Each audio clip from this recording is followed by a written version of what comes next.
Socialism and Nationalism. In Ireland at the present time there are at work a variety of agencies seeking to preserve the national sentiment in the hearts of the people.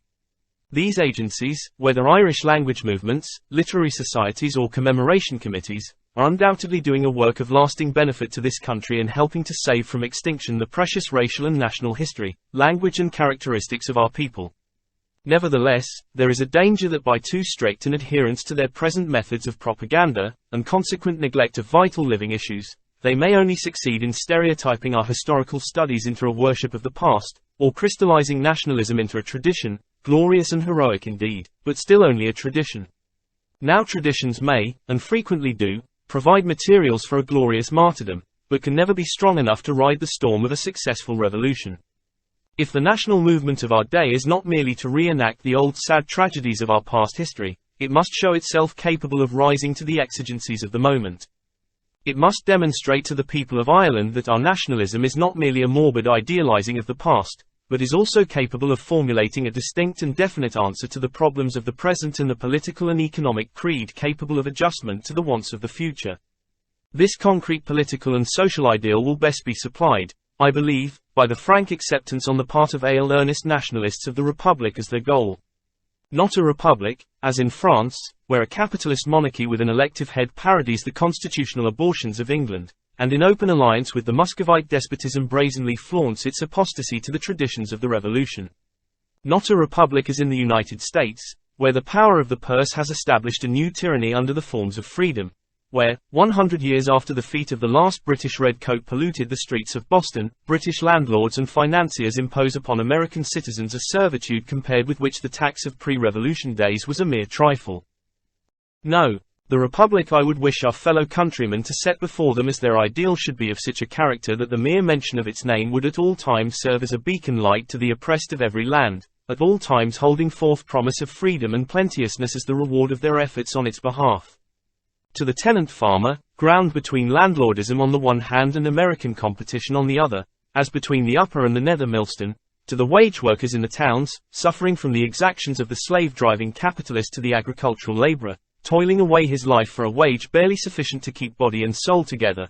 In fact, to every one of the toiling millions upon whose misery the outwardly splendid fabric of our modern civilization is reared, the Irish Republic might be made a word to conjure with, a rallying point for the disaffected, a haven for the oppressed, a point of departure for the socialist, enthusiastic in the cause of human freedom. This linking together of our national aspirations with the hopes of the men and women who have raised the standard of revolt against that system of capitalism and landlordism, of which the British Empire is the most aggressive type and resolute defender, should not, in any sense, import an element of discord into the ranks of earnest nationalists, and would serve to place us in touch with fresh reservoirs of moral and physical strength sufficient to lift the cause of Ireland to a more commanding position than it has occupied since the day of Ben Burb. It may be pleaded that the ideal of a socialist republic, implying, as it does, a complete political and economic revolution would be sure to alienate all our middle class and aristocratic supporters, who would dread the loss of their property and privileges. What does this objection mean? That we must conciliate the privileged classes in Ireland. But you can only disarm their hostility by assuring them that in a free Ireland the privileges will not be interfered with. That is to say, you must guarantee that when Ireland is free of foreign domination, the green-coated Irish soldiers will guard the fraudulent gains of capitalist and landlord from the thin hands of the poor, just as remorselessly and just as effectually as the scarlet-coated emissaries of England do today. On no other basis will the classes unite with you. Do you expect the masses to fight for this ideal? When you talk of freeing Ireland, do you only mean the chemical elements which compose the soil of Ireland? Or is it the Irish people you mean? If the latter, from what do you propose to free them? From the rule of England. But all systems of political administration or governmental machinery are but the reflex of the economic forms which underlie them.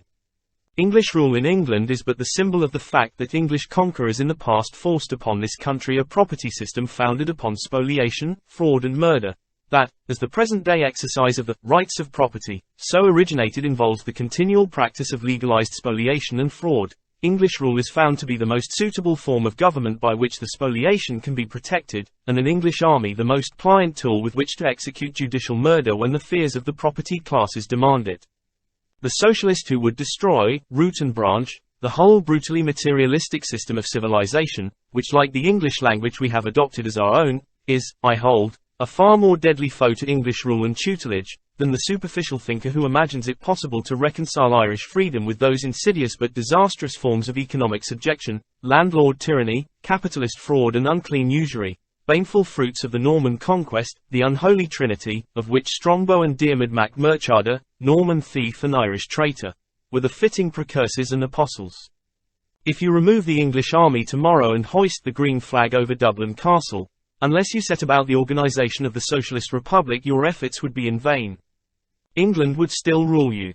She would rule you through her capitalists, through her landlords, through her financiers, through the whole array of commercial and individualist institutions she has planted in this country and watered with the tears of our mothers and the blood of our martyrs.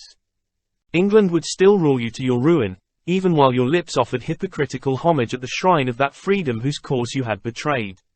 Nationalism without socialism, without a reorganization of society on the basis of a broader and more developed form of that common property which underlay the social structure of ancient Erin, is only national recreancy. It would be tantamount to a public declaration that our oppressors had so far succeeded in inoculating us with their perverted conceptions of justice and morality that we had finally decided to accept those conceptions as our own, and no longer needed an alien army to force them upon us. As a socialist, I am prepared to do all one man can do to achieve for our motherland her rightful heritage, independence, but if you ask me to abate one jot or tittle of the claims of social justice, in order to conciliate the privileged classes, then I must decline. Such action would be neither honorable nor feasible. Let us never forget that he never reaches heaven who marches thither in the company of the devil. Let us openly proclaim our faith. The logic of events is with us.